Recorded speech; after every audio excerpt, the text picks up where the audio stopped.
Bismillahirrahmanirrahim. Assalamualaikum warahmatullahi wabarakatuh.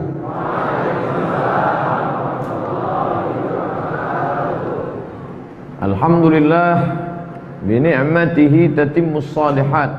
Wassalatu wassalamu ala sayyidis sadat wa ala alihi wa ashabihi ahli al-fadaili wal karamat. Subhanaka la ilma lana illa ma 'allamtana innaka antal alimul hakim. Rabbi shrah li sadri wa yassir li amri wahlul 'uqdatam min lisani yafqahu qawli. Bapak-bapak, ibu-ibu, alim ulama, cerdik pandai, tokoh masyarakat, adik-adik, para pemuda sekalian, hadirin hadirat yang besar tak dihimbau gelar, yang kecil tak dapat disebut nama. InsyaAllah kita semua dimuliakan Allah Subhanahu wa ta'ala. Amin ya rabbal alamin.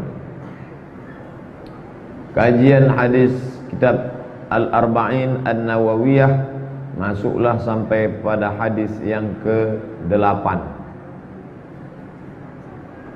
Diriwayatkan dari sahabat Nabi Abdullah ibn Umar radhiyallahu anhuma, Abu Bakar Siddiq radhiyallahu anhu, Umar ibn Khattab radhiyallahu anhu, Abdullah ibn Umar radhiyallahu anhuma, karena bapaknya sahabat Nabi, anaknya pun sahabat Nabi. Abdullah ibn Umar ibn Khattab radhiyallahu anhuma. Biografinya sudah kita bahas dalam beberapa pertemuan yang lalu. Anna Rasulullah sallallahu alaihi wasallam qala, Rasulullah sallallahu alaihi wasallam bersabda. Apa kata Rasulullah?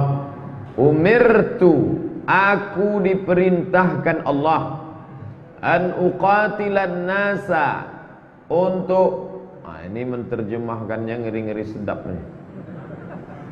Qatala, membunuh. Aku diperintahkan untuk membunuh manusia. Sedangkan tak begitu keras pun kita dituduh orang anti apalagi. Jadi apa maknanya ini?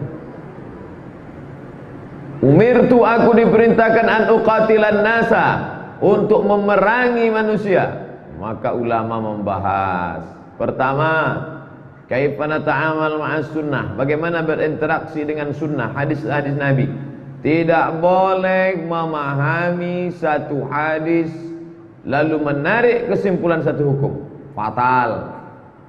Ini bukan satu hadis, dari satu kata, uqatila, aku diperintahkan untuk memerangi, lalu muncullah hadis-hadis, ayat-ayat perang. Islam itu agama perang. Siapa yang tak seagama dengan dia, pancung kepalanya. Maka cobalah kita baca sejarah Nabi Muhammad sallallahu alaihi wasallam. Jangan lepaskan teks dari konteks. Itu bahaya.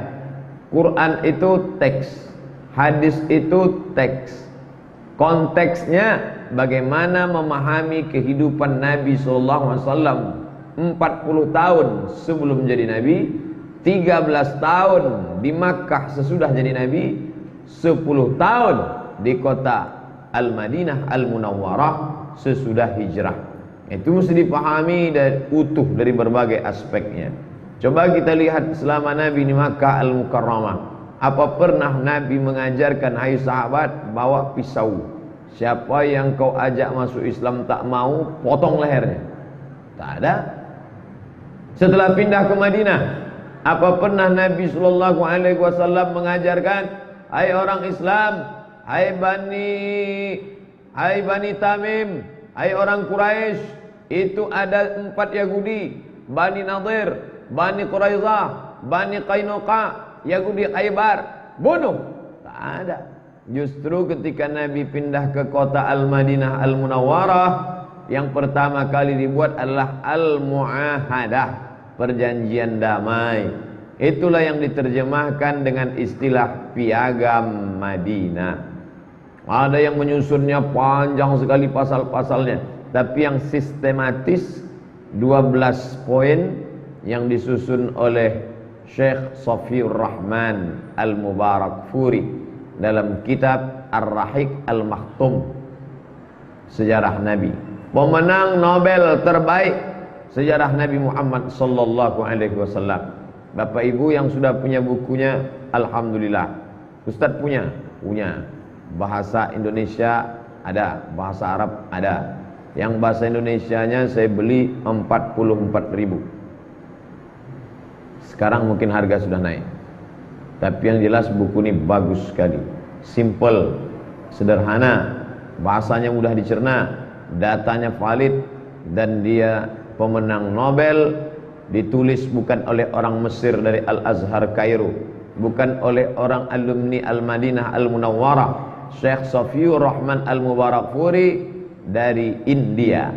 Selama ini kalau sudah disebut India, bayangan kita adalah negeri orang yang tidak menyembah Allah Subhanahu wa taala. Tapi ternyata di sana ada Universitas Lucknow, Nadwatul Ulama di Lucknow. Ulama besar ada di sana. Namanya Syekh Abdul Hasan An-Nadwi. Dan orang Riau ada yang alumni dari Nadwatul Ulama, almarhum Al-Mukarram Ustadz Khidir Wafa LCFA, dosen saya ketika dulu setahun di IAIN Susko.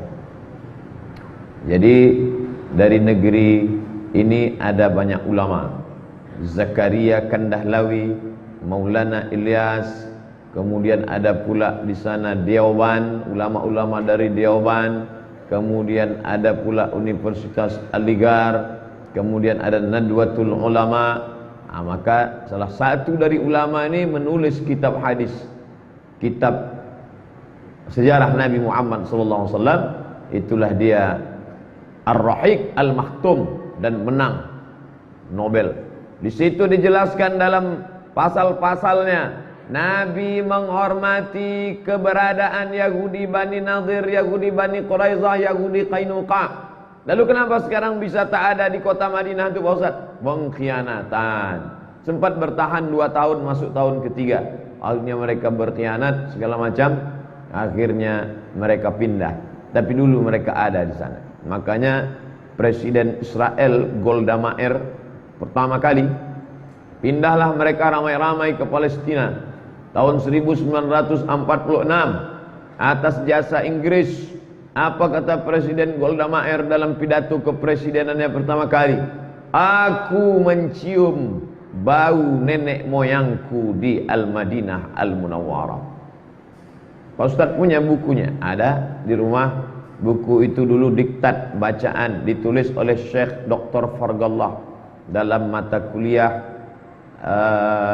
sejarah, dalam mata kuliah aliran-aliran modern, di antaranya dalam pembahasan masalah Zionis.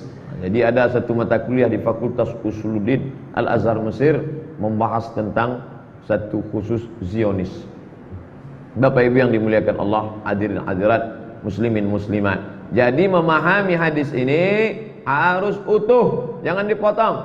Umirtu, aku diperintahkan, an uqatilan nas. Kenapa tidak an aqtulan nas?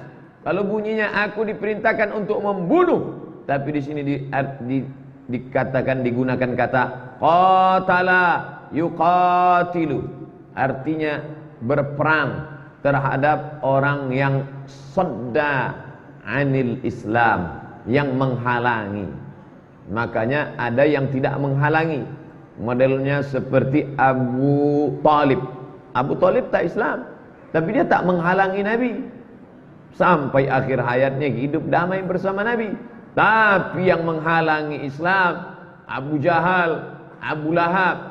Maka dalam perjalanan dakwah ini ada yang masuk Islam, hartanya dia berikan, anaknya dia berikan, nyawanya dia berikan. Itu Abu Bakar Siddiq. Ada pula lawan daripada Abu Bakar, semuanya dia musuhi, istrinya musuhi, anaknya musuhi. Ma aghna anhu maluhu wa ma kasab, sayasla naran dzata lahab wa imra'atuhu hammalatal hatab. Ini Abu Lahab. Tapi ada pula modelnya, dia tidak Islam, tapi dia menghormati perjuangan Islam, bahkan mendukung. Ini Abu Talib. Dalam perjalanan ada 3 nih. Bapak Ibu ukurlah kawan itu kira-kira Abu Bakar, Abu Lahab, apa Abu Talib? Alhamdulillah Pak Ustaz, ini dia memang tidak Islam, tapi dakwah Islam dia tolong. Bahkan ada tanah rumahnya dikhususkannya untuk pendidikan anak-anak umat Islam. Nah, itu Abu Thalib tuh. Ini Pak Ustaz memusuhi kita saja. Nah, itu Abu Lahab. Maka di sini dikatakan, umirtu, aku diperintahkan an uqatila, untuk memerangi. Siapa dia? Orang-orang yang halang-halangi dakwah Islam. Uqatila. Tapi kata Syekh Dr. Hisham Kamil Hamid Musa, makna uqatilan nas, dia lembut. Apa kata dia? Makna uqatilan nas, laqad amara Allah Ta'ala Sayyidina Muhammadan an yansural Islam, menyebarkan agama Islam. Makanya jangan baca hadis, cari kamus, terjemahkan sendiri, lalu hukum sendiri, bicara. Kapan orang itu halal darahnya? Ketika dia menghalang-halangi dakwah Islam. Tapi yang lebih lembut lagi adalah, aku diperintahkan Allah Ta'ala, kata Nabi Muhammad SAW, untuk menyebarkan dakwah Islam. Sampai kapan? Hatta yashhadu, sampai mereka bersaksi an la ilaha illallah, sampai mereka bersaksi bahwa tiada Tuhan selain Allah. Berdakwah dengan kata-kata yang lembut. Ud'u ila sabili rabbik, ajak orang ke jalan Allah. Dengan apa? Bil hikmah. Terus wal mau'izatil hasanah, suri tauladan yang baik. Apalagi, oh dia ini orangnya tak mempan kalau cuma diajak. Dia ngajak berdebat, wajadilhum, debat dia. Tapi tetap dengan cara billati hiya ahsan, dengan cara yang santun, dengan cara yang lembut. Bahkan Nabi SAW tak mengajarkan bakar rumahnya, hancurkan, potong pokok kayu. Tidak. Nabi ketika melepas pasukan ke Mu'tah, apa kata dia?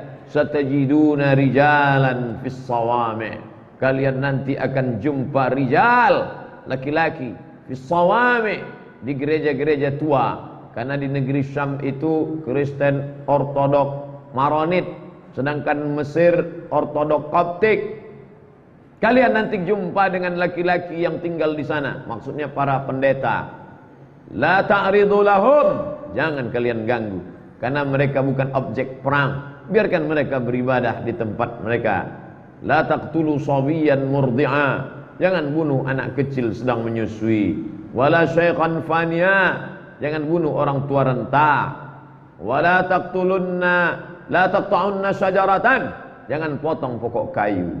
La ta'khiranna nakhlan, jangan cabut pokok kurma. Pokok kurma tanaman pokok. Jangan karena benci sama orang, tak dapat orangnya, tumpahkan minyak-minyaknya seperti yang terjadi di Palestina. Saya kebetulan dulu satu asrama punya kawan anak Palestina. Lalu saya tanya, ceritakan sedikit bagaimana penderitaan kamu. Somad, mereka tidak bunuh kami. Andai dibunuhnya kami masuk dia ke rumah, kami mati langsung, mati syahid. Terus sepatunya itu menendang tempat-tempat minyak zaitun, padahal makanan kamilah di dalam. Pecah. Pergi tentara Israel itu dengan tertawa. Ternyata 14 abad yang lalu Nabi Muhammad SAW mengajarkan, la ta'kiranna nakhla, jangan potong pokok korma. Benci sama musuh, lalu tanaman padinya ratakan semua. Bukan ajaran Islam. Apa salah pokok padi? Bahkan dalam Islam diajarkan, man qata'a sidratan, siapa yang memotong pohon kayu yang daunnya lebar, tempat bernaung dari cahaya panas matahari, sawwaballahu ra'sahu finnar, disungkurkan Allah kepala mereka dalam api neraka jahanam. Maka pahami dengan baik. Itu kan ketika Nabi Muhammad SAW belum punya kekuasaan, ketika dia masih lemah, waktu di Makkah 13 tahun. Tapi setelah dia punya kekuasaan, dia menjadi pemimpin yang luar biasa. Tetap Nabi tak ada menghabisi orang. Tak pernah seumur hidupnya Nabi SAW membunuh. Carilah hadis. Lalu kemudian ketika Nabi SAW masuk ke kota Makkah, maka ayat dibacakan tadi, idza jaa nasrullahi wal fath. Ingatlah ketika datang pertolongan Allah, wal fath, kemenangan. wa ra'aitan nasa yadkhuluna fi dinillah. Kau lihat mereka masuk dalam agama Allah afwaja, berbondong-bondong. Bukan satu dua yang masuk Islam itu, afwaja, berbondong-bondong. Mereka itu masuk Islam, tidak ada darah yang tumpah, tak ada nyawa melayang, tak ada telinga yang digunting, tak ada hidung yang dipotong, tak ada jantung yang dikunyah, seperti perlakuan ketika mereka menyerang kota Al-Madinah Al-Munawwarah. Fa in qatalukum faqtuluhum. Bunyinya jangan dipotong ayatnya. Faqtuluhum, bunuhlah mereka. Itu ayatnya ada sebelumnya. Fa in qatalukum, kalau mereka membunuh kamu, faqtuluhum, maka balaslah. Maka orang Islam tindakannya bukan menyerang, tapi mempertahankan diri. Dan dalam kehidupan semua mempertahankan diri. Jangankan manusia, binatang pun mempertahankan diri. Kambing bandot yang akan dipotong Idul Adha, dia tak melawan. Tapi kalau kita mainkan tanduknya, habis kita dia lawan. Ada sikap mempertahankan diri. Ayam betina yang sedang mengeram. Ayam betina sedang mengeram. Cobalah, ada mempertahankan diri. Semut yang kecil pun kalau diinjak melawan juga dia. Maka mempertahankan diri itu jihad dalam Islam. Jangan dikatakan orang Islam ini teroris, orang Islam ini ada kata jihad. Tulislah kata jihad di Google. Jihad, enter, langsung teroris. Jihad itu sistem pertahanan diri. Setiap suku, setiap bangsa, bahkan binatang sekalipun ada mempertahankan diri. Oleh sebab itu, maka jihad adalah mempertahankan diri. Umirtu an uqatilan nas. Aku diperintahkan untuk menebarkan Islam. Tapi ketika Islam ini dihalangi, dimusuhi, membunuh, maka balas, kata Nabi sallallahu alaihi wasallam. Sampai kapan? Hatta yashhadu, sampai mereka mengikuti, mengakui, tunduk dan patuh untuk mengatakan la ilaha illallah. Alhamdulillah, orang Melayu lembut hatinya ketika datang para ulama da'i ke negeri ini bersyahadat, walaupun sebagian masih belum bersyahadat. Itulah yang kita kunjungi setiap bulan Februari dan bulan Agustus, membawa makanan, pakaian, bahkan kemarin kambing kurban dapat 49 ekor kita antarkan ke sana.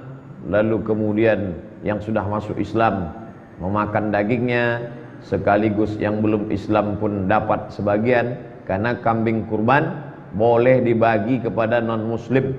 Begitu kata Syekh Atiyah Saqar dalam kitab Fatawa Al-Azhar. Kecuali kurban wajib. Kurban wajib tak boleh, kurban sunat boleh. Tapi tidak kita bagi semua kepada non muslim. Waktu pembagian kurban bapak ibu yang kemarin dapat berkirim 49 ekor yang kita bawa ke suku Talang Mama kemarin, enggak, itu diberikan kepada muslim. Tapi bahwa ada tetangganya yang non muslim, itu tetap dapat. Yang masih animisme, dinamisme, dia tetap diberi.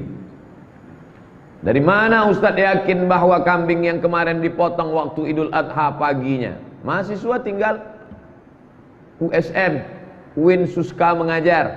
Jadi adik-adik itu tinggal untuk meyakinkan bahwa memang kambing itu dipotong tanggal 10. Karena kita khawatir kalau kita tinggal balik potong. Maka jangan khawatir, jangan takut. Hatta sampai mereka bersaksi asyhadu an la ilaha illallah. Lalu kemudian tak cukup hanya la ilaha illallah. Karena banyak juga orang berkata aku percaya Allah. Percaya kamu Tuhan Rabb yang disembah itu Allah. Ya, saya percaya. Tapi untuk mengikut Muhammad saya belum bisa. Ini tak bisa. Tak bisa dipisahkan. Makanya afdhalu dzikri fa'lam annahu la ilaha illallah Muhammadur Rasulullah. La ilaha illallahul malikul haqqul mubin. Tidak ada Tuhan selain Allah, penguasa al-haq, benar, mubin, nyata. Tetap ditambahkan Muhammadur Rasulullah sadiqul wa'dil amin. La ilaha illallahul malikul haqqul mubin. Muhammadur Rasulullah sadiqul wa'dil amin. Muhammadur Rasulullah walladzina ma'ahu asyidda'u 'alal kuffar. Muhammad itu rasul utusan Allah. Orang-orang yang bersama dia asyidda, tegas, 'alal kuffar, kepada orang kufar, jamak dari kafir, diambil dari 3 huruf, kafara, menutup.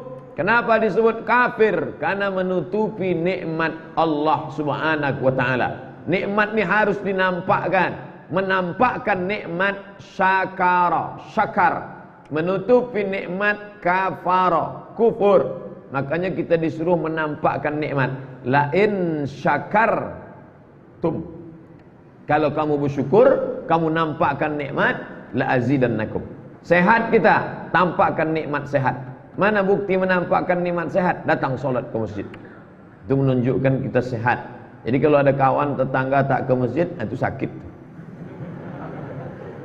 Apa tanda sehat? Puasa sunat. Nampaknya bapak sudah tua, tapi buktinya dia sehat. Mana dia sehat? Puasa sunat. Oh, Ustaz menyindir, berarti yang tak puasa sakit. Saya tak puasa. Puasa Pak Ustaz? Enggak. Kenapa lemas betul nampaknya? Jam 7 masuk, jam 9 masuk, jam 11 masuk, ba'da zuhur masuk, langsung kemari. Tak mandi, sempat mandi, baru langsung kemari. Tak kuat puasa, masuk 4 kelas nih. Saya tahan makan, menahan makan kuat, menahan minum habis suara. Oleh sebab itu, maka mohon maaf. Tapi nanti sampai ada masanya mungkin Senin tidak banyak kelas, bisa insyaallah puasa sunat. Banyak orang husnuzon sama saya. Ustaz rajin ya puasa, tengoknya kurus. Itu pula untungnya kita kurus. Sangka orang kita puasa. Umirtu an uqatilan nasa, aku diperintahkan untuk menebarkan Islam hatta yashhadu, sampai mereka bersaksi alla ilaha illallah, tiada Tuhan selain Allah, wa anna Muhammadar Rasulullah, dan mesti ikut Muhammad sallallahu alaihi wasallam.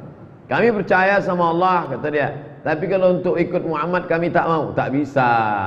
Jangan pisahkan.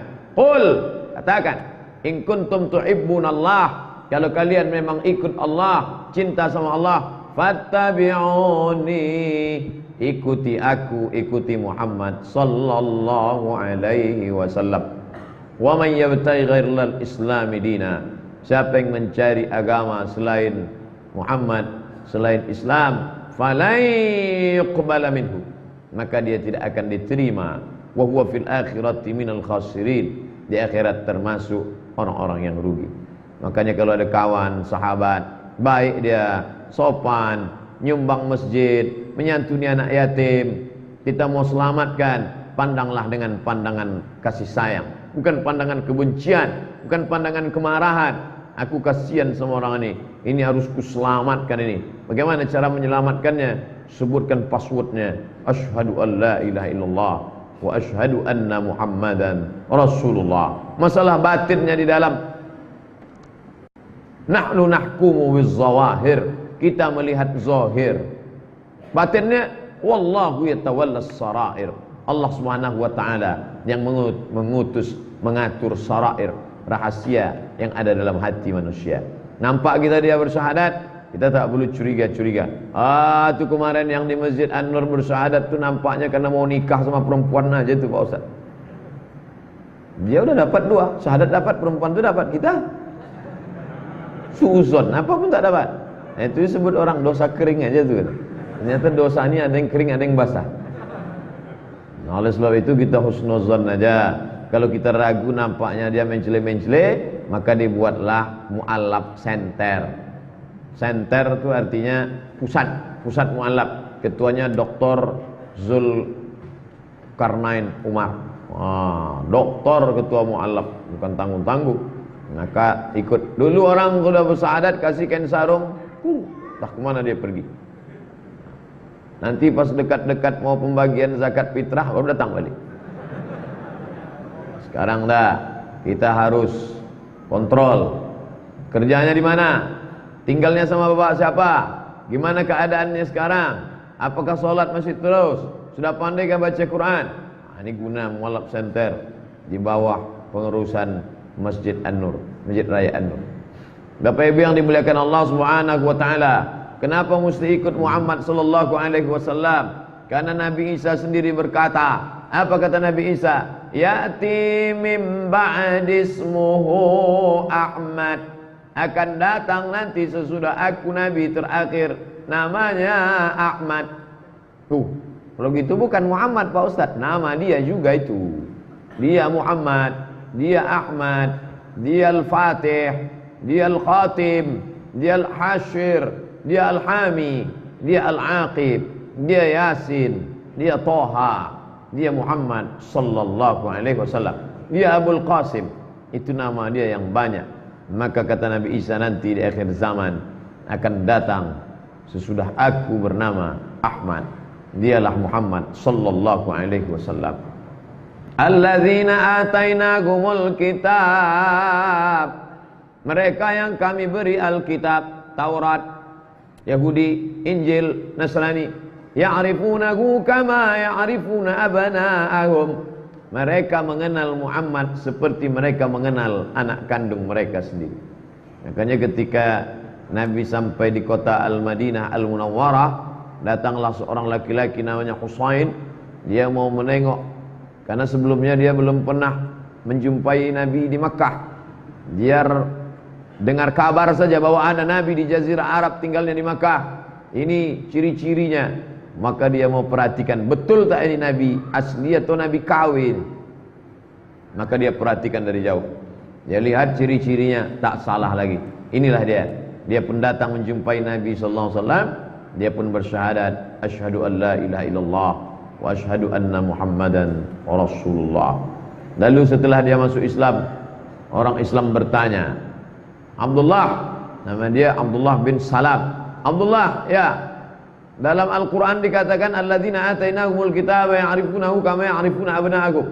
Mereka yang kami berikan Alkitab, Taurat dan Injil kenal dengan Muhammad seperti mereka mengenal anak kandung mereka sendiri. Bapak ibu, dari gaya berjalan anak, dari raut wajahnya, bahkan dari bentuk rambutnya dari belakang, bahkan dari cara berjalannya, bahkan dari suaranya, bahkan dari baunya tahu, ini anak saya. Bayangkan itu. Lalu orang bertanya kepada Abdullah bin Salam, Abdullah, ya, kau kan pendeta Yahudi, ya, apa betul kalian kenal Muhammad seperti mengenal anak kandung sendiri? Apa kata Abdullah bin Salam? Bal asyad, bahkan kami lebih kenal Muhammad daripada anak kandung kami sendiri. Lebih kenal kami bahwa itulah dia Nabi itu daripada anak kandung, dan kami lebih yakin bahwa dia Nabi daripada anak kandung kami sendiri. Kenapa begitu? Karena tanda-tanda dia tak meleset sedikit pun. Sedangkan anak kami ragu boleh jadi istri kami berselingkuh, kata Abdullah bin Salam. Makanya dia bersyahadat. Maka masuk Islamlah Ka'bul Ahbar, Abdullah bin Salam, Sofiyah binti Huyai bin Akhtab. Lalu kemudian di antara ahlul kitab Najasyi masuk Islam. Dari mana Ustaz tahu Najasyi itu Islam? Nabi melaksanakan salat ghaib. Salat ghaib, doa hanya untuk orang yang bersyahadat asyhadu an la ilaha illallah wa asyhadu anna Muhammadar Rasulullah. Najasyi, raja Habasyah, Ethiopia, Afrika. Waktu itu mereka punya kemakmuran, kekuasaan, kehebatan luar biasa. Makanya hijrah pertama dipimpin oleh Ja'far bin Abi Thalib, tidak ke Madinah tapi ke Habasyah. Walaupun sekarang Ethiopia negeri miskin, susah, tapi dulu mereka pernah punya peranan yang luar biasa. Sampai Nabi mengenang kebaikan jasa Najasyi, Nabi melaksanakan salat ghaib. Kronologi salat ghaib adalah karena seorang raja di Abyssinia, Afrika, Islam, melindungi umat Islam. Maka Nabi mendoakan jenazahnya dari jauh. Allahumma ighfir lahu warhamhu wa'afihi wa'fu anhu wa akrim nuzulahu wa wasi' madkhalahu wa ghsilhu bil ma'i thalji wal barad. Begitulah Nabi sallallahu alaihi wasallam. Ketika Abu Talib membawa Muhammad muda untuk membantu membawa barang-barang perniagaan ke negeri Syam, panas, bernaung di atap gereja tua. Lalu kemudian datanglah pendeta yang seumur hidup tak pernah keluar, karena mereka hanya beribadah saja. Mereka adalah orang-orang yang disebut sebagai holy man, manusia suci. Lalu kemudian saat itu dia keluar, karena dia melihat ada makhluk yang tak biasa, tapi dia tahu ciri dan sifatnya. Maka dia bertanya kepada Abu Talib, "Hai Abu Talib, siapa ini?" Abu Talib menjawab, "Ibni, ini anakku." Lalu kata Bahira, sang pendeta, "Kalau memang betul kitab yang aku baca, maka ini bukan anakmu, tapi bapaknya sudah meninggal ketika dia masih dalam kandungan." Bahira tahu. Maka kata Bahira, "Bawa dia pulang. Aku khawatir ada yang sudah menanti-nantinya ketika mereka melihat sifatnya dan ternyata dia bukan dari golongan mereka. Karena ternyata yang terakhir ini dari keturunan Ismail, bukan dari keturunan Ishak. Aku khawatir ada kebencian. Baghyan bainahum, baghyan hasadan, hasad, tak senang. Kenapa cucu Ismail yang dapat wahyu terakhir? Kenapa bukan cucu Ishak?" Maka bawalah dia pulang. Gagal perniagaan Abu Talib tahun itu karena menyelamatkan. Oleh sebab itu kalau ada orang mengatakan Abu Talib tidak tahu bahwa keponakannya itu Nabi, dia tahu. Dari kecil dia sudah melihat tanda-tandanya. Dia kecil dia sudah tahu bahwa keponakannya ini Nabi terakhir. Maka dia bersyair menjelang kematiannya, "Laqad alimtu anna dina Muhammadin khair adyanil bariyah." Aku tahu Muhammad itu agama yang dibawanya agama paling baik. Laulal malamah wa idharil masabbah.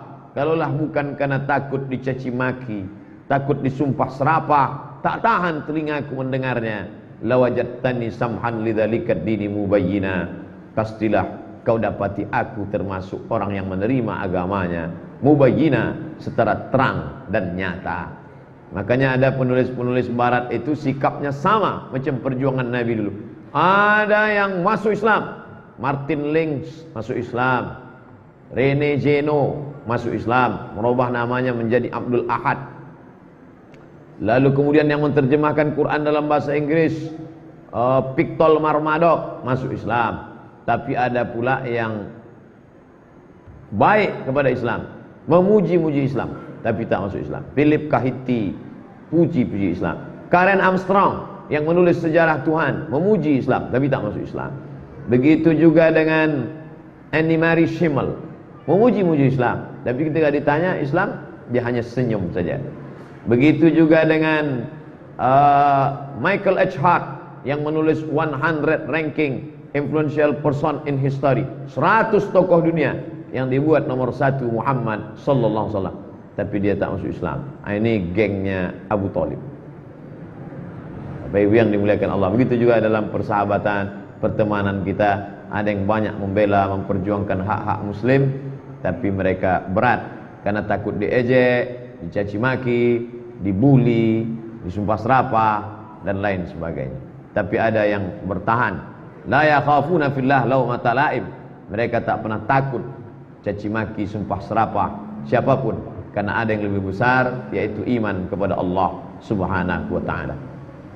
Termasuk Waraqah bin Naufal.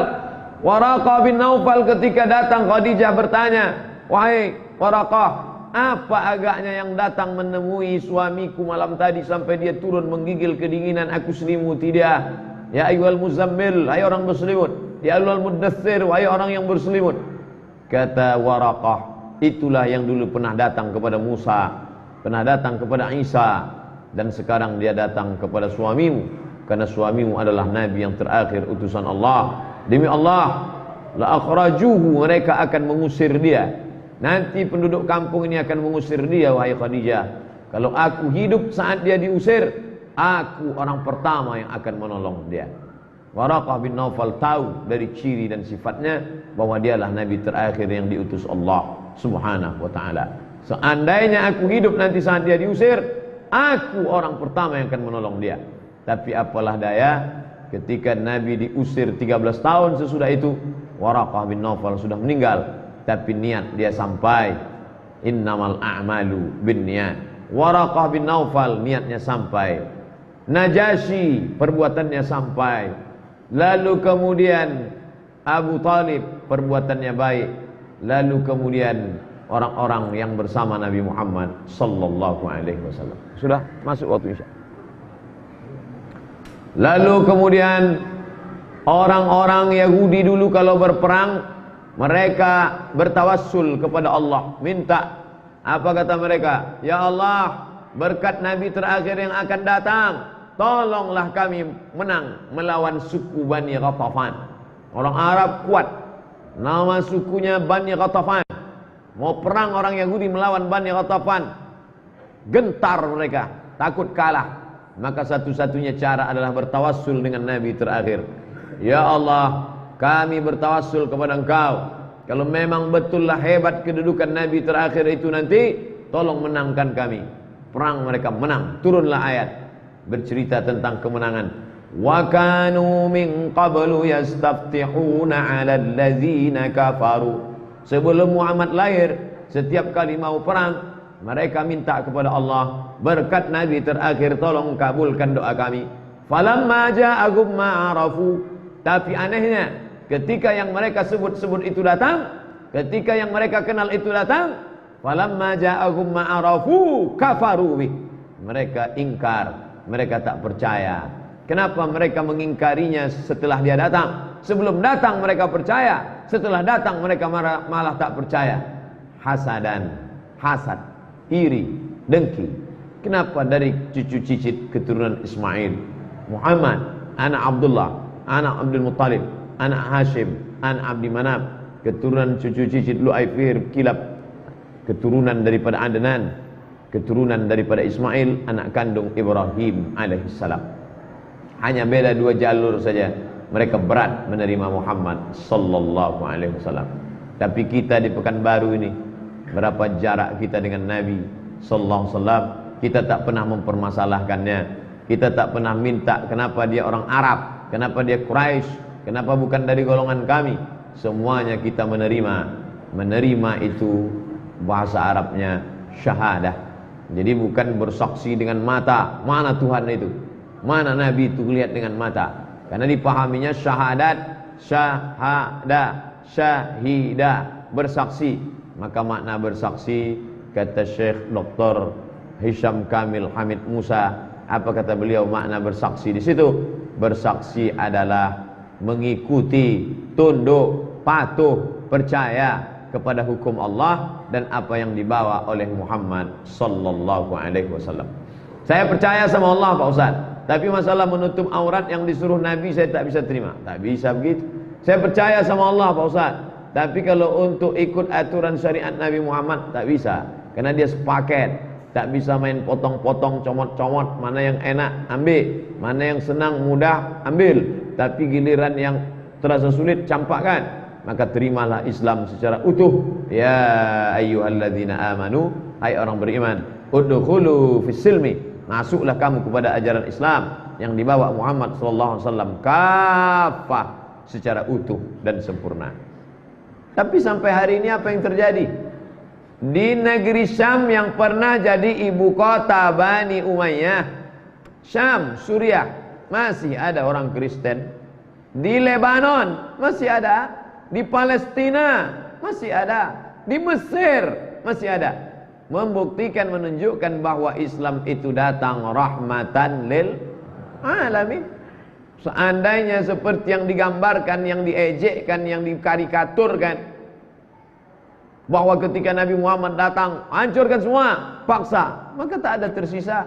Tapi masih ada tersisa. Bahkan di tempat kita, bumi Melayu ini, Candi Muara Takus masih tetap tegak berdiri. Bahkan di Jawa lebih banyak lagi. Padahal dulu kerajaan Majapahit berganti menjadi kerajaan Demak Islam, kerajaan Yogyakarta, kerajaan Siak Sri Indrapura, kerajaan Melayu Delhi, Islam, kekuasaan Islam. Tapi sampai hari ini non muslim tepat bisa hidup di bawah, karena Islam membedakan antara orang yang menolak, melawan, dengan orang yang sekedar tidak mau. Apa kata Allah dalam Al-Quran? La yanhakumullahu 'anil ladzina la yuqatilukum fid din wa lam yukhrijukum min diyarikum an tabarruhum wa tuqsitu ilaihim. Kalau mereka tidak mengusir kamu dari rumah kamu, mereka tidak membunuh, memancung kepala kamu, dua mereka tak lakukan. Mereka tak membunuh kamu, mereka tak mengusir kamu, maka kamu boleh melakukan antabarruhum, buat baik sama mereka. Wa tuqsitu ilaihim, bersikap adil. Bersikap adil. Jangan kita punya karyawan yang satu muslim, yang satu tak seakidah, lalu kita main hantam, main bantai saja. I'dilu, bersikap adillah. Huwa aqrabu littaqwa, karena sikap adil itu mendekatkan kepada takwa. Orang takwa kalau dia adil. Kalau ada orang yang tidak adil, maka sulit untuk dikatakan dia takwa. Wala yajrimannakum syana'anu qaumin, jangan sampai karena kebencian kamu kepada sekelompok orang, ala alla ta'dilu, membuat kamu tidak bersikap adil. Like and dislike. Kalau sudah suka, dipuji melambung sesuka-sukanya. Salah pun dia dikatakan benar. Tapi kalau sudah benci, dijatuhkan sebenci-bencinya. Benar pun dia dikatakan salah. Ini tak betul. Kita disuruh bersikap moderat. Kita disuruh bersikap pertengahan. Khudh ma safa da'ma kadar. Ambil yang jernih, buang yang keruh. Ambil yang baik, buang yang buruk. Maka Islam mengajarkan ikut Allah, ikut Muhammad sallallahu alaihi wasallam. Setelah itu barulah wa yuqimus shalah, menegakkan salat. Kenapa Muhammad sallallahu alaihi wasallam baru menegakkan salat? Karena salat itu ada geraknya, ada ucapannya, dan itu dicontohkan oleh Nabi Muhammad sallallahu alaihi wasallam. Bagaimana dia mengangkat takbiratul ihram, bagaimana dia membaca Al-Fatihah. Dikatakan oleh Anas bin Malik, aku mendengar Nabi membaca, dia baca mat panjang 3 kali.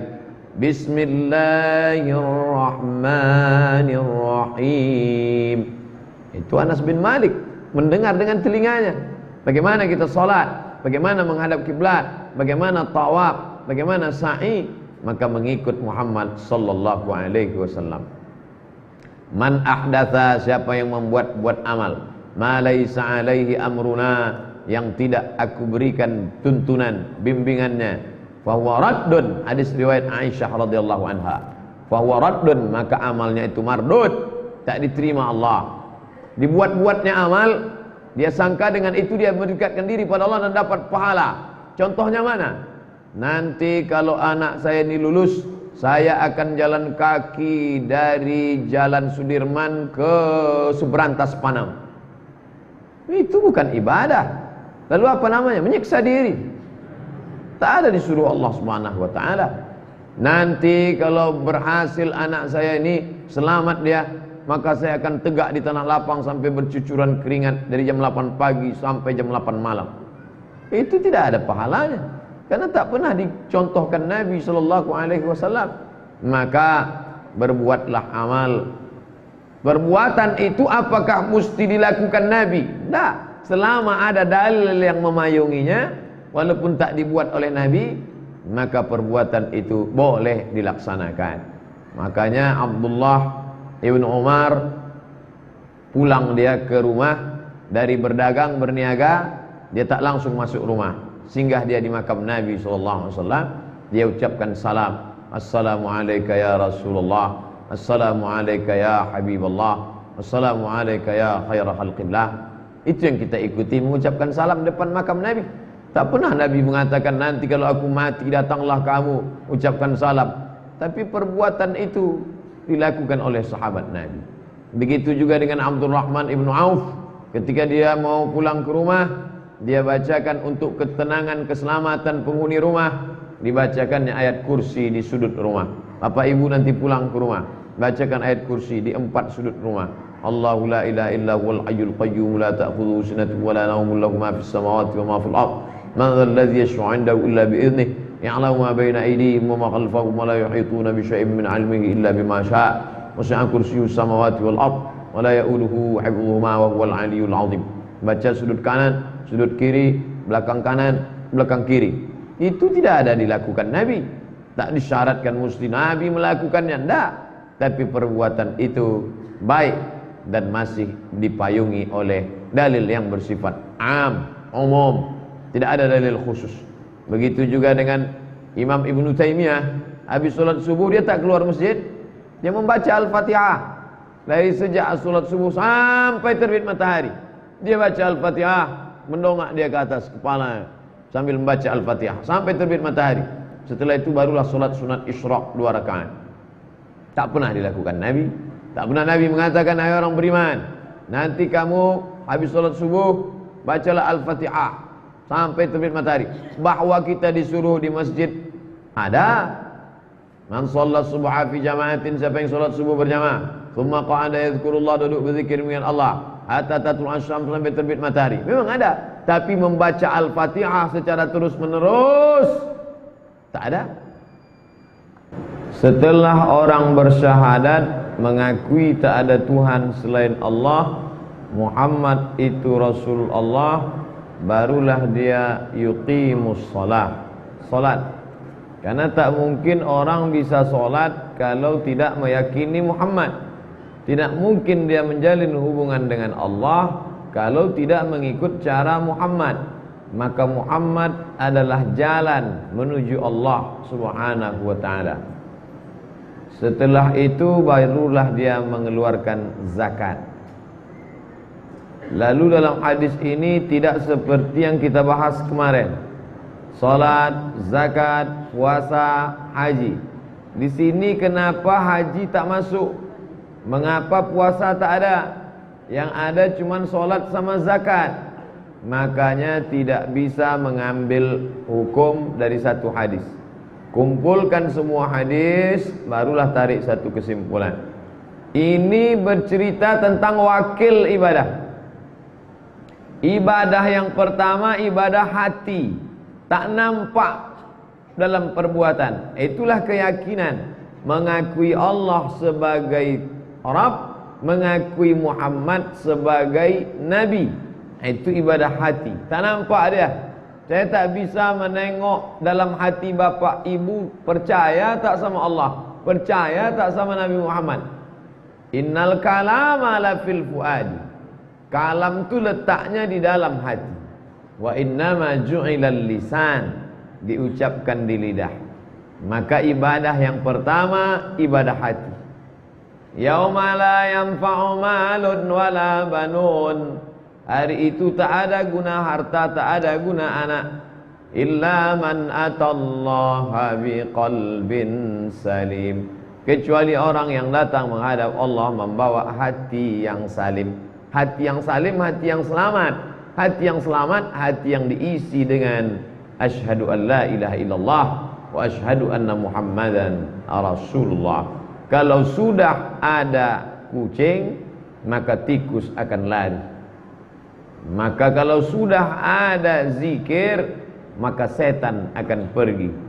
Maka diusirlah dia dengan la ilaha illallahul malikul haqqul mubin Muhammadur Rasulullah Shadiqul Wa'dil Amin.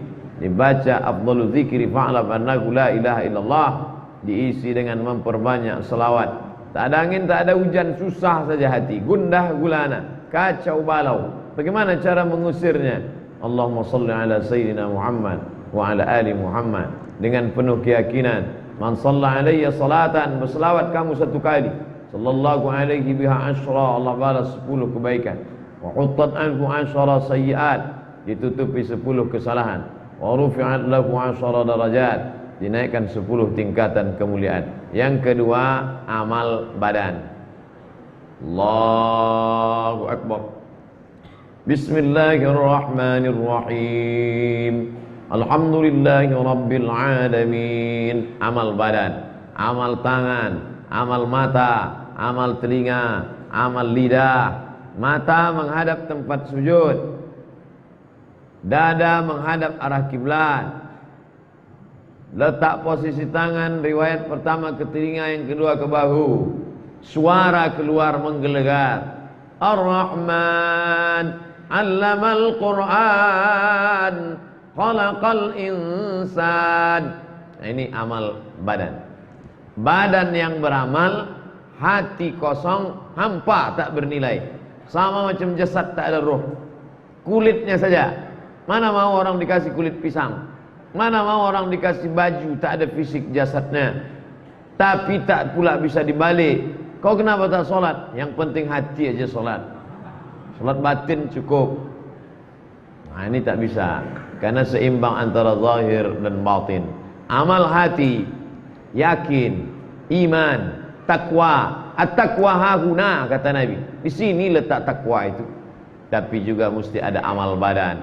Wa yuqimus shalah, menegakkan salat. Makanya kalau ada orang mengaku muslim tak salat, mengaku sudah sampai kaji ke langit ketujuh, meninggalkan salat, cukup kita melihat zahir. Nahnu nahkumu bizzawahir, adapun batin biarlah Allah Subhanahu wa taala. Yang ketiga, amal harta. Wa yu'tuz zakah, bayar zakat. Tapi bukan berarti hanya zakat saja. Bagi yang sudah berzakat, berinfak. Tak sanggup berinfak, wa sadaqah.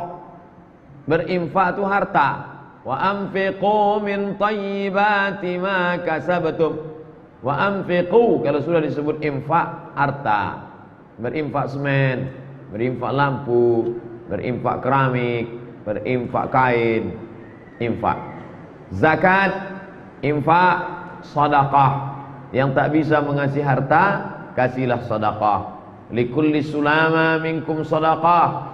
Tiap tulang-tulang ini ada sedekahnya. Ikut dulu mengecor, ikut memikul semen, ikut memasang keramik, bagian dari sedekah. Tabassumika fi wajhi akhika sedekah. Senyummu ke wajah saudaramu adalah sedekah. Kalau sanggup membawakan 5-10 sak semen ke masjid ini, bawa. Tak sanggup saya Pak Ustaz. Kalau begitu ikut gotong royong memasang-masangnya. Tak juga sanggup Pak Ustaz, datang tengok senyum. Mantap masjidnya sekarang ya, senyum. Nah, senyum aja. Saya yang ketiga itu datang senyum aja. Ayo itu zakah. Nah, maka tiga ini mesti seimbang. Rajin berzakat, rajin bersedekah, tapi hati tak mengakui Muhammad, tak bisa. Wa huwa fil akhirati minal khasirin. Di akhirat termasuk orang yang rugi. Rajin bersedekah, rajin berinfak, mengakui Nabi Muhammad, mengakui Allah, tapi tak salat, tak bisa. As-salatu imaduddin. Salat itu tiang agama. Ditulis di dinding mihrab tempat imam Nabi jadi imam di Taman Raudhah. Nanti kalau pergi umrah coba tengok di sebelah kiri, as-salatu imaduddin, salat tiang agama. Kenapa Kubah yang cantik bisa tegak? Karena ada tiang-tiang kokoh.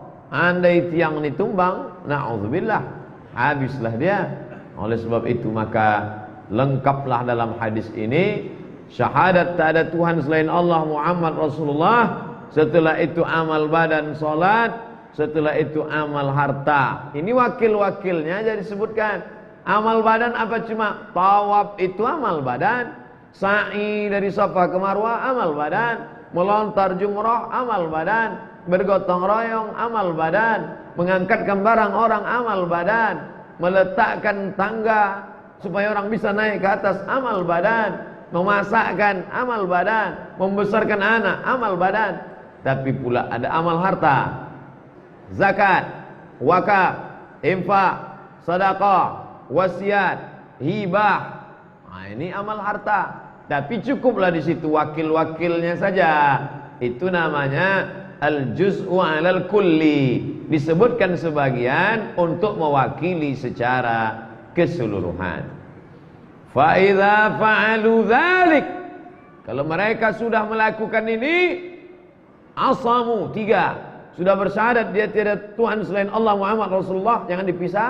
Satu ini bagian, sudah sholat dia amal badan, sudah dia berzakat amal harta. Fa idza fa'alu dzalik, kalau dia sudah melakukan itu, asamu minni dima'ahum, darahnya tak boleh tumpah, wa amwalahum, hartanya tak boleh kau rampas. Maka disyariatkanlah jual beli. Suka betul saya nengok tanah dia tu Pak Ustaz, beli, jangan dicuri surat tanahnya, jangan ditipu, jangan dibohong. Man wasyana falaysa minna, siapa yang menipu kami bukan umat Muhammad sallallahu alaihi wasallam. Fa idza fa'alu dzalik, kalau dia sudah melakukan yang tiga tadi, asamu minni dima, harta darahnya jangan kau tumpahkan. Numpahkan darah maksudnya kau pancung lehernya, mati dia, tak boleh. Wa amwalahum, hartanya jangan kau ambil, illa bihaqqil Islam, kecuali kalau dia melalaikan ajaran agama Islam, maka bisa orang itu dipancung kepalanya. Apa sebabnya? La ya'illu damu mri'in muslim, Tidak halal darah seorang muslim ditumpahkan illa bi ihdas salas, kecuali dia melakukan 3. Yang pertama an-nafsu bin nafsi, pembunuh, halal darah, maka dia mesti dipancung kepalanya. As-sayyibuz zani, sudah menikah, sudah punya istri, sudah punya anak, zani, berzina juga dia. Ini tidak dipancung, karena kalau dipancung enak sekali, dia langsung sekali mati, selesai. Tapi dirasakannya sakitnya, tanam sekerat badannya, lempar batu dia sampai mati. Az-zaniyatu, pezina perempuan, waz-zani, pezina laki-laki, wajlidu kulla wahidin minhuma mi'ata jaldah, cambuk dia 100 kali.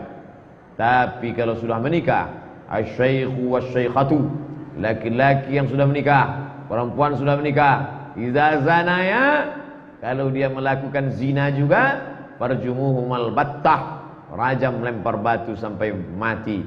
Maka tak ada rasa kasihan, karena mau menyelamatkan generasi akan datang, jangan sampai terjerumus kepada perbuatan zina.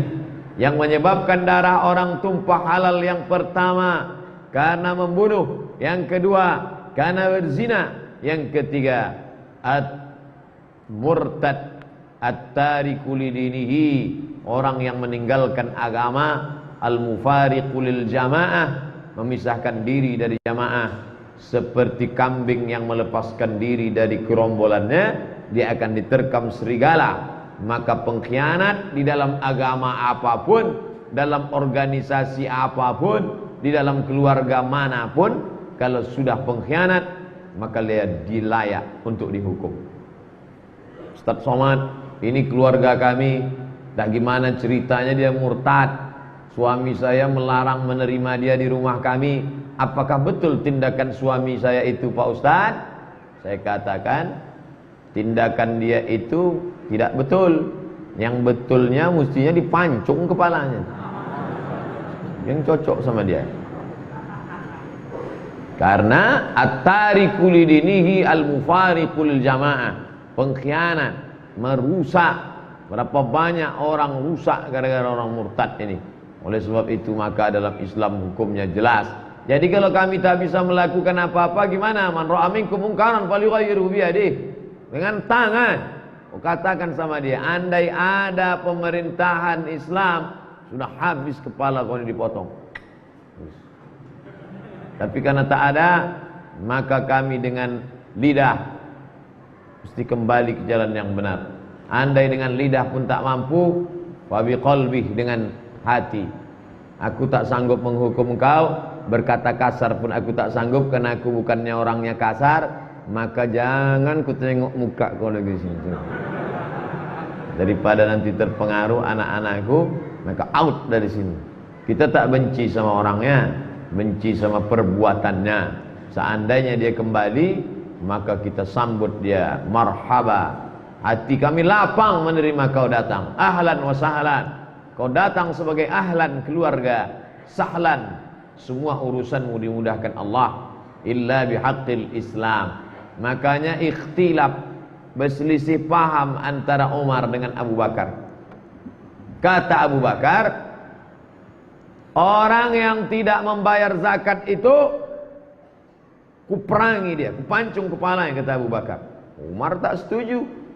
Kata Umar, tak bisa begitu Abu Bakar. Aku pernah mendengar Nabi bersabda, man qala la ilaha illallah, siapa yang mengatakan la ilaha illallah wa Muhammadur Rasulullah, Muhammad Rasulullah, faqad asamu minni dima'akum wa amwalakum. Hartanya tak boleh diganggu, nyawanya tak boleh ditumpahkan darahnya, hartanya tak boleh dirampas. Maka kenapa kau mau membunuh mereka? Kenapa kau pancung yang tak mau berzakat itu? Disambung hadis ini oleh Abu Bakar, illa bihaqqil Islam.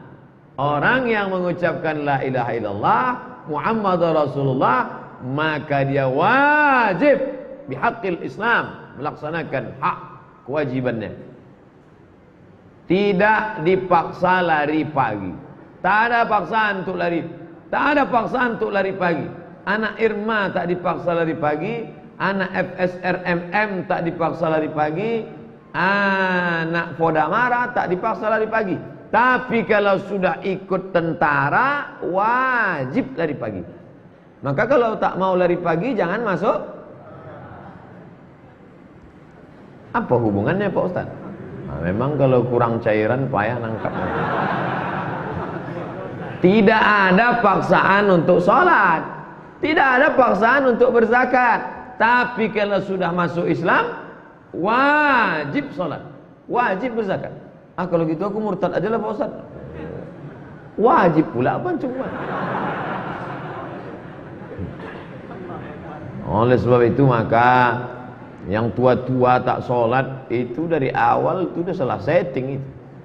Berapa banyak istri mengadu, tak terhitung banyaknya. Kalau bisa lah dihitung, WhatsApp keberapa, SMS keberapa yang mengadukan risau suami tak sholat. Anak-anak muda yang sudah hijrah risau menengok ayah tak sholat.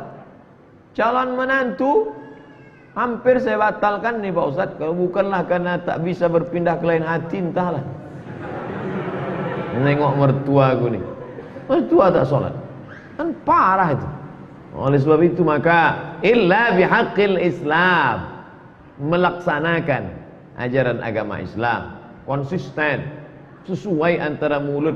Orang sudah di mulutnya asyhadu an la ilaha illallah, tiap hari asyhadu an la ilaha illallah wa asyhadu anna Muhammad Rasulullah, mentajdid, refresh, penyegaran, pembaharuan tiap hari. Asyhadu an la ilaha illallah,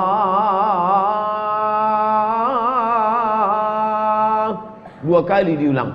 Asyhadu anna Muhammadar Rasulullah. Saya mau nunjukkan saya bisa azan. Illa bihaqqil Islam. Lalu kemudian hadis ini ditutup dengan wa hisabuhum 'ala Allah. Hisabuhum 'ala Allah. Hisabu ma tukhfi qulubuhum 'ala Allah. Kita hanya menengok dia saja. Dia sudah bersyahadat, dia salat, dia puasa, dia bayar zakat, dia pergi umrah. Adapun apa yang ada dalam hati dia tak usah kita tebak-tebak, tak usah kita suuzon. Suuzon itu andai benar pun kita salah, andai salah apalagi. Oleh sebab itu tak ada untungnya suuzon. La tajassasu, jangan cari kesalahan orang. Dia sudah masuk Islam, dia sudah bersyahadat, dia sudah salat, dia sudah berzakat. Wa hisabuhum 'ala Allah, adapun batinnya urusan Allah. Makanya kalau kita nengok orang mati, nampak wajahnya hitam, nampak matanya melotot, tak perlu kita ceritakan di warung kopi. Tak perlu kita balik ke rumah cerita semua keluarga. Aku tadi menjenguk Pak Fulan, memejamkan matanya, hampir keluar biji matanya. Bisa jadi di saat sakratul maut itu dibuat Allah dia sesakit-sakitnya, karena Allah mau membersihkan dia. Setelah itu dia tak ada dosa sama sekali. Maka kita husnuzan. Makanya kata Nabi, uzkuru mahasina mautakum. Kalau mau menyebutkan orang mati, sebut baik-baiknya aja. Gimana kemarin almarhum itu? Oh, baik. Apa baiknya? Banyaklah pokoknya. Tak bisa kuceritakan saking banyaknya. Tapi dia orang baik. Yang buruk-buruknya apa? Aku tak ingat. Ingatlah orang kebaikannya. Tapi kalau diri sendiri, ingat buruk kita. Sekarang orang dibaliknya. Kalau dirinya, ada ingat yang baik-baiknya. Kalau orang lain buruk-buruknya. Gara-gara hujan sehari hilang kemarau setahun. Sekali dia silap salah, itulah yang diingat sampai mati. Aku bosan sampai mati tak bisa kulupa. Berapa kali dia buat buruk? Sekali. Padahal kebaikannya banyak. Sekali dia tidak membayar kita makan. Kenapa itu yang kita ingat? Padahal banyak berbuat kebaikan dia yang lain. Sekali dia menyinggung perasaan. Tapi memang itulah kerja setan memang. Berhasil setan. Oleh sebab itu maka fanahnu lana adh-dhahir wallahu yatawalla as-sarair, kata Syekh. Kita hanya menengok zahirnya saja, Allah lah yang menengok batin. Tapi jangan dibalik. Jangan dibalik. Kau kenapa tak salat? Itu zahirnya, batinnya di sini. Oh, itu tak betul. Jangan dibalik. Kau kenapa tak pakai jilbab? Yang penting kan hatinya. Nanti datang orang gila tak bercelana. Kau kenapa tak bercelana? Yang penting hatinya bercelana. Baru kena 1-0 tu katanya. Ada tuntunan Islam. yang kita ikuti. Setelah dia bersyahadat, dia sholat, dia ikuti ajaran Islam, masalah batinnya urus masing-masing. Sentiasa kita jaga batin ini, jangan sampai kita nodai, kita jaga. Karena itu yang dipandang. Innallaha la yanzuru ila ajsamikum. Allah tak menengok badan kamu, tak menengok kulit kamu, tak menengok mata kamu. Walakin yanzuru ila qulubikum. Yang ditengok Allah adalah hati kamu, wa a'malikum, dan amal kamu. Oleh sebab itu maka diingatkan oleh Syekh di tutupnya pengajian, diingatkannya, bedakan antara uqatil dengan aqtul. Aqtul, kubunuh. Tapi di sini uqatil. Apa maknanya? Kalau memang orang itu mau membunuh aku, maka aku boleh membalas. Uqatil man yuqatiluni. Kalau dia memerangi aku balas. Tapi untuk memulai, tidak. Berkata kasar dia kepada kita balas. Boleh bosan? Boleh. Gimana cara balasnya? Wa alaika, kau juga. Ustaz, orang kasar-kasar di internet itu kenapa tak Ustaz balas? Tak saya baca. Tak sempat saya bacanya.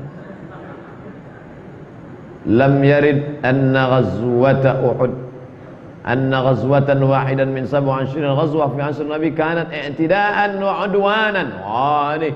Tidak ada satu riwayat pun 27 kali Nabi berperang.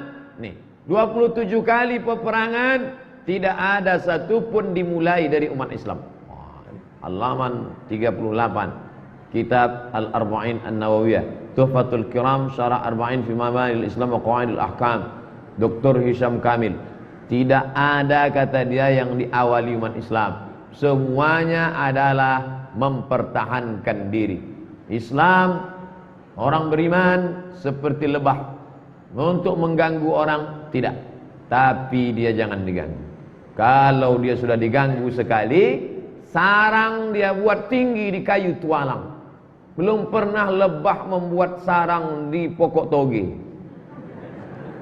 Di mana lebah membuat sarang tinggi di kayu tualang? Karena dia tak mau mengganggu orang. Tapi kalau orang memanjat mengganggu, dia kejar sampai masuk ke dalam sumur pun dikejar. Inilah yang sekarang sedang mengejar nih. Banyak yang sedang mengamuk sekarang di internet nih mengejar.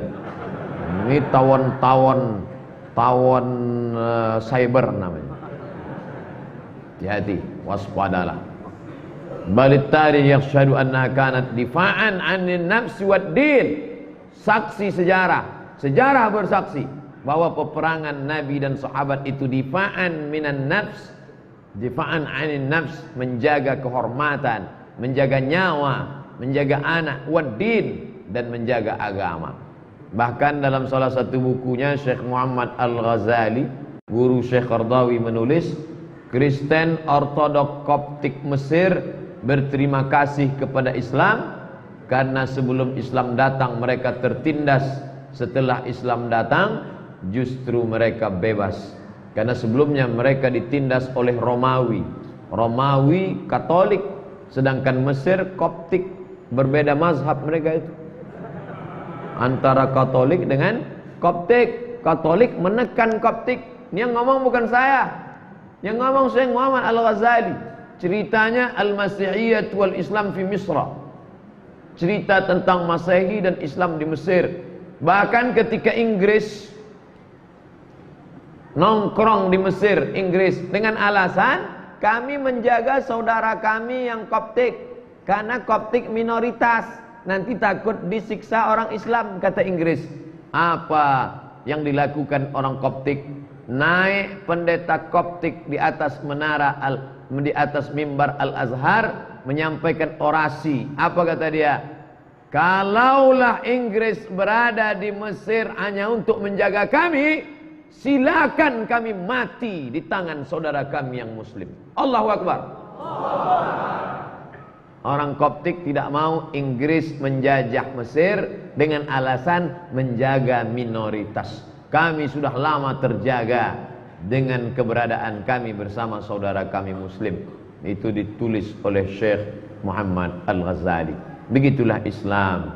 Maka hari ini Kalau ada saudara-saudara kita yang nampaknya kasar, brutal, sebenarnya dia tidak memulai, tapi dia dipancing. Umat Islam ini pantang dipancing.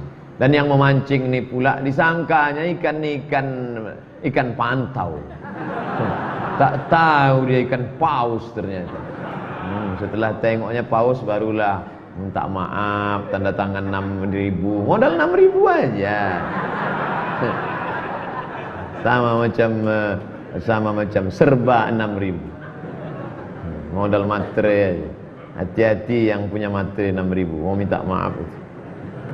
Bapak Ibu yang dimuliakan Allah Subhanahu wa taala, itulah hadis kita pada malam ini. Umirtu an uqatilan nasa hatta yashhadu an la ilaha illallah wa anna Muhammadar Rasulullah, sampai dia bersaksi dari Tuhan Allah, kemudian menegakkan salat, menunaikan zakat, kemudian pula illa bihaqqil Islam.